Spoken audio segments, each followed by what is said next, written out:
Hey guys, Katie here, and today I am doing the reading habits tag. I didn't plan to do this today, and I didn't plan to post this tomorrow. I actually had something else planned, tomorrow being today, but when you have a good hair day, you have to take advantage. I was tagged by Heather Illogical Betty, and as I always say, if you haven't checked her out yet, you should really check her out. She makes great videos, she reads fun books, she's very funny, and she's one of my favorites, so go ahead and check her out. The first question in this tag is, do you have a certain place at home for reading? I read mostly on my side of the couch. Yes, I have my own side of the couch, so that's just how we are here. And I actually bought a nice lamp for sewing, but since I haven't been sewing as much, I've been using it as a reading lamp, so it's really nice. I sit on the couch every evening for a while and I read my book with my reading light and whatever, and my boyfriend plays video games, and it's a good deal. We like it. Question 2. Bookmark or random piece of paper. Anything, really. Anything I can get my hands on, just like Heather said.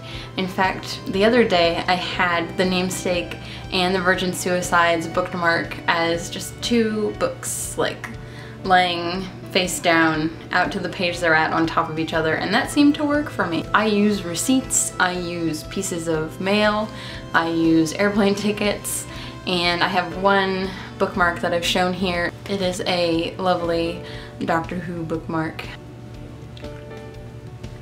The third question is, can you just stop reading, or do you have to stop after a chapter or a certain amount of pages?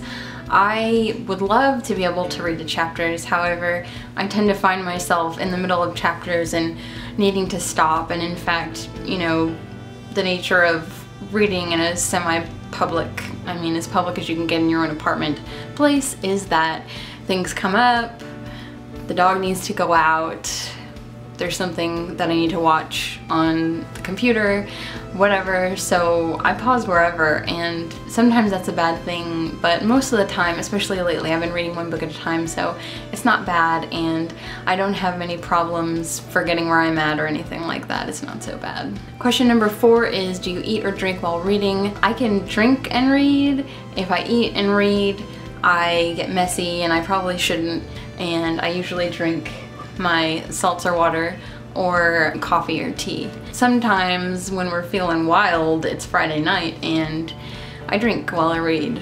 Drink, you know, like, I don't know. I don't want to mess up my books, especially if I'm reading with my iPad or I just got a Kindle Paperweight. I don't want to mess that up, so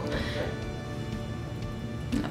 Number 5 is multitasking, music or TV while reading. Music, maybe. TV, not so much. That's not gonna work out for me. Music that's just instrumental is really good, but actually I don't even do that much lately. Like I said, mostly I'm sitting on the couch with my boyfriend while he plays video games, and sometimes we're on Skype with a friend of ours, so we sit and we talk to him and whatever, and I do that while I'm reading. I don't know if that counts. So question 6 is one book at a time or several books at once, and that really depends. I have reading moods and I get into funks where I have to read a certain kind of fiction, or like I just finished Everything Is Illuminated and I was like, I finally feel like I've read a sad enough book and I'm in the right place to start The Virgin Suicides, which I thought would be sad, but actually right now it's funny. I don't know, that's weird. Right now on Goodreads I have Hyperion, I have Snowflower and the Secret Fan, and I have The Virgin Suicides,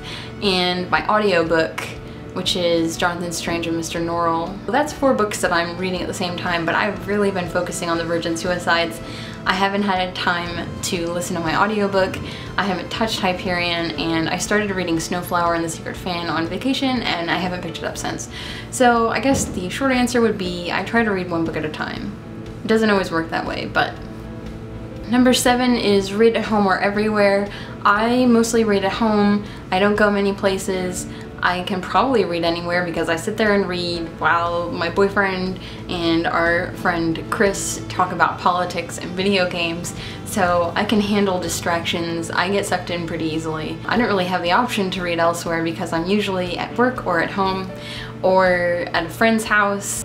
8 is reading out loud or silently in your head.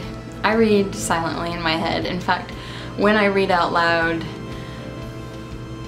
it's not good. I tried reading Harry Potter to my sister for a while, and that was fine, but it hurt my throat. Like, how do people read books? I don't even know. Like, out loud is tough. If you have a secret, let me know. So I guess the answer is in my head. 9. Do you read ahead or even skip pages? Yeah, it depends on where I'm at. Like, for example, I just read The House at the End of Hope Street by Mina van Praag, and I was getting really bored with that, so I started flipping ahead to see what was going to happen, to see if maybe I felt like I wanted to keep reading.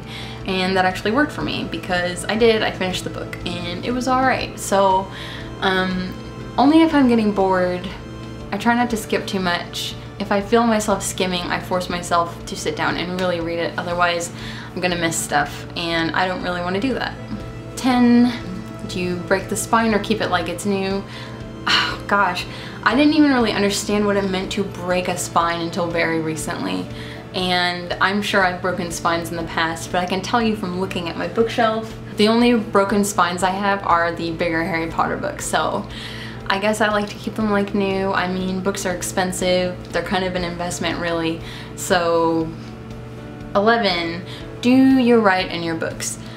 No, not really. However, I am involved with Heather's project, her traveling book project, and the idea is that everyone who's involved is going to write a little bit in it while they read, and then Heather gets this awesome book that a bunch of booktubers wrote in, and it's really cool.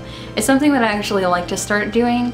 When I was reading Everything is Illuminated so many times, I wish I could have like highlighted or marked something, but I didn't. It kind of scares me to write in a book. They're so pretty, but I might do it in the future if I can get up the guts. And that's about it. The final question is, who do I tag? And I don't really know who's done this, so I'm just gonna pick some people at random. Estelle at Odamenta, Leanne at Literary Diversions, Elena at Books and Bears, and Andy at Estella's Revenge. If you want, don't feel pressured. And anyone else, if you feel like doing this, you should. As you know, I'm a big fan of tags. I think they're fun, you know, get you talking. It's good stuff. As I said, check back on Friday. I'm uploading a video then about booktube recommendations. It's something I like to do regularly from now on. We'll see how it goes, but that should be up on Friday. Other than that, I will see you guys later. Bye.